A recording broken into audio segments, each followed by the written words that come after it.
Our skulls are precious and vulnerable, which is why all cyclists are advised to protect them with a safety-tested helmet.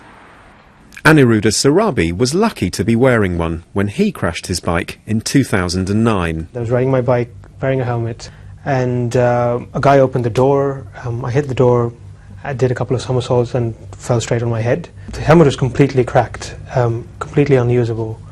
Aniruddha escaped with whiplash and concussion, but the sight of his cracked helmet got him thinking about new designs. I started looking into nature, different animals which sustain the same amount of impact when they crash.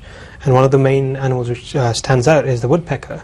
And the woodpecker pecks at about 10 times a second, and every time it pecks it sustains the same amount of force as us crashing at 50 miles an hour. What the woodpecker has, it's got a soft corrugated cartilage structure in between its beak and the skull, and every time it pecks, it starts to sustain that amount of energy, and that's one of the reasons why it doesn't get a headache.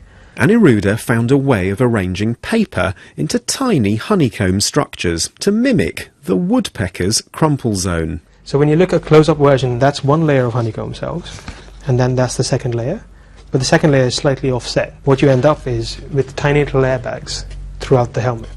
So when you have a crash, what these airbags do is they go pop, pop, pop, pop, pop, and they go all the way to the bottom without cracking.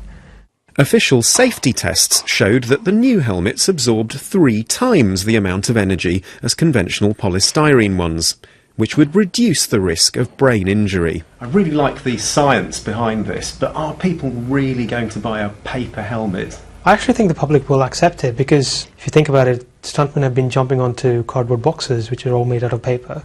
They risk their lives from 5-story buildings purely because they know that paper actually works.